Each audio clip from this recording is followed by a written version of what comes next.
Le schéma de punition qui fait partie du domaine de survigilance et d'inhibition.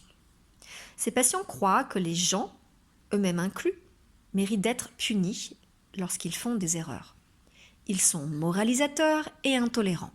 Ils trouvent extrêmement difficile de pardonner les erreurs des autres ou bien les leurs. Ils pensent que, plutôt que d'être pardonnés, les gens qui font des erreurs méritent d'être punis. Aucune excuse n'est permise. Ils n'acceptent pas les circonstances atténuantes, ils n'admettent pas l'imperfection humaine et ils ont de la difficulté à éprouver de l'empathie pour une personne qui fait quelque chose qu'ils considèrent comme mauvais ou faux. Ils ignorent le pardon. On détecte ce schéma au ton de la voix punitive et accusateur de ses patients lorsque quelqu'un fait une erreur, qu'il s'agisse des autres ou d'eux-mêmes. L'origine de ce ton de voix punitif est presque toujours un parent accusateur qui parlait de la même façon. Ce ton signale la nécessité absolue d'une punition.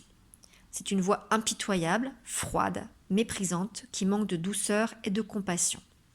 Elle ne sera satisfaite que lorsque le fautif aura été puni. Dans ce schéma, la peine exigée est anormalement sévère. La punition est plus élevée que ne le réclamerait le crime. Les schémas de punition sont souvent liés à d'autres schémas, notamment idéaux exigeants et imperfection. En effet, lorsque les patients ont des idéaux exigeants et qu'ils se punissent, s'ils ne les atteignent pas, au lieu de simplement se sentir imparfaits, alors ils ont forcément un schéma d'idéaux exigeants et de punition. Lorsqu'ils se sentent imparfaits et lorsqu'ils s'en punissent, au lieu de simplement se sentir inadéquats ou déprimés, alors ils ont à la fois les schémas d'imperfection et de punition, ce qui est le cas dans de nombreux patients borderline. Ils se sentent mal chaque fois qu'ils se sentent déficients et ils cherchent à se punir parce qu'ils ont été mauvais. Ils ont internalisé leurs parents punitifs sur la forme d'un mode. Le traitement essentiel sera d'aider ces patients à devenir moins punitifs et à pardonner davantage, aussi bien aux autres qu'à eux-mêmes. Le thérapeute commence par leur apprendre que la plupart du temps, la punition a peu d'intérêt. La punition n'est pas un moyen efficace pour changer les comportements, notamment si on la compare à d'autres méthodes comme la récompense d'un bon comportement ou l'exemple donné par un modèle. Dans le style parental autoritaire, le parent punit le mauvais comportement, alors que dans le style démocratique, il explique pourquoi le comportement de l'enfant est mauvais. Les parents autoritaires ont tendance à produire des enfants qui désobéissent lorsque les parents sont hors de leur vue, alors que les parents démocratiques produisent plutôt des enfants qui cherchent à faire ce qui est bien, que les parents soient présents ou absents. De plus, les enfants de parents démocratiques ont une haute estime d'eux-mêmes. Chaque fois que le patient exprime le désir de punir quelqu'un, le thérapeute pose une série de questions.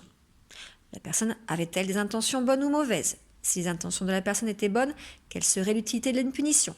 Etc., etc. La punition va-t-elle détériorer la relation ? Ces questions guident le patient et lui font découvrir que la punition n'est pas l'approche la plus judicieuse. Les patients travaillent à développer de l'empathie et du pardon vis-à-vis des êtres humains et à en admettre les faiblesses et les imperfections.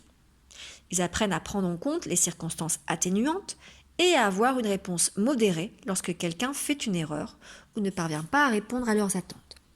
Ils sont en position d'autorité, si l'autre personne est un enfant ou un employé par exemple, ils ne punissent pas la personne. Ils vont plutôt s'intéresser à faire comprendre à cette personne comment mieux se comporter à la fois suivante. La punition doit être réservée à ceux qui commettent des négligences grossières ou qui ont des intentions immorales.